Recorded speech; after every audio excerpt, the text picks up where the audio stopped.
اهلا وسهلا متتبعات ومتتبعين ديالي، نتمنى تكونوا في افضل الاحوال ان شاء الله. كما شفتيو هذا النهار غنديروا الكبده ان شاء الله مشرمله. غنشرملها وغنقليها. تبعوا معايا هذه الطريقه. كاين اللي ما تعرفش يدير الكبده هكذا ما تيشرملوهاش. صراحه بزاف الناس لقيتهم ما تعرفوش كاع هذه الطريقه، ف هذه صراحه حنايا من الوالده كانت تديرها فخديتها هكذا. هنا غندير شويه الملحه، شويه الابزار، ما تكثروش الابزار، كمون، فلفله حمراء. الفلفله الحمراء انا درت واحد المعلقه كبيره هنا باش تعطيني اللون في الكبيده. هنا عندنا ثومه مدقوقه تقريبا واحد نص معلقه كبيره، معلقه صغيره، وشويه القزبر مدقوق.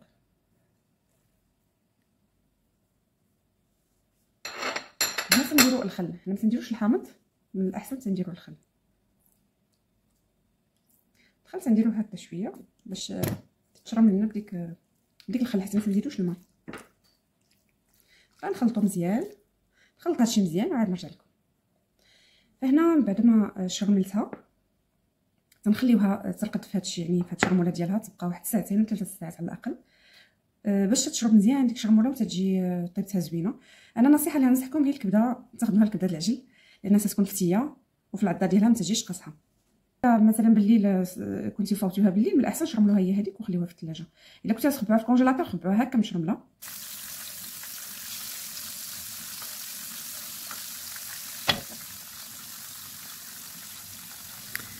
هنا بديت تنقلي الكبده، تنديرها تندوزها في الطحين مزيان وتنديرها على عافيه متوسطه.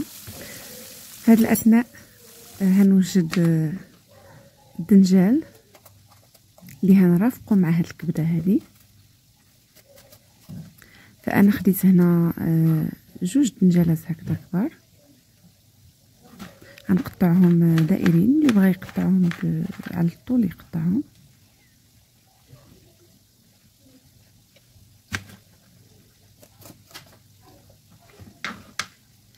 صراحه بهذه الطريقه انا ولادي عاد تياكلوا الدنجال، ما تياكلوش الزعلوك يعني كما تنديروه.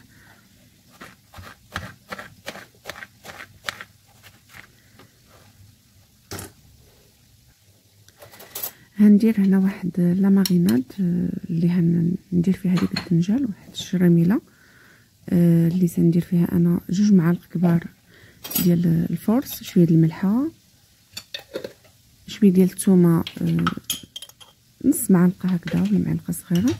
انا الثومه عندي هنايا بودغ، شويه د الابزار، كمون شويه من الحاجه، واحد نص خماره على حسب انا دايره هي 2 دنجالات، يعني اللي داير لا كونتيتي كبر يزيد هاد لا ماريناد. ندير هنا انا 2 بيضات، نخلط مزيان بعدا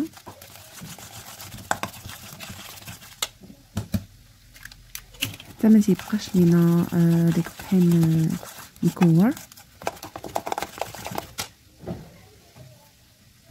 نزيد واحد القطيره د الخل، فانا الخل دائما تندخلو في الوصفات ديالي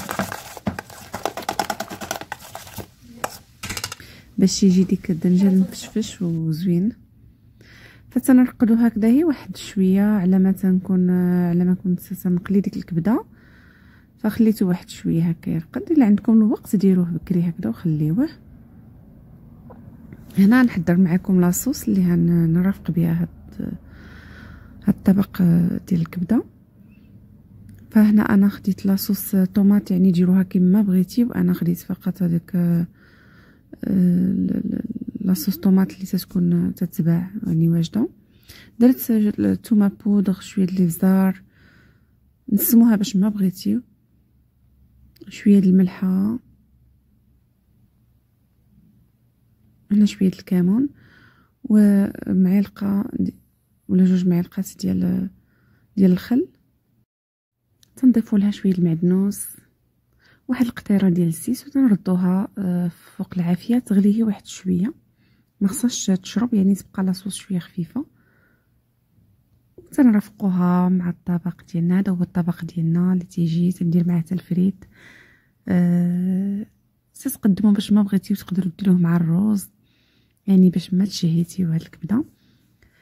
فانا هكذا تنقدمها، تجي فتيه وزوينه مع ديك الدنجال هو تيجي رائع.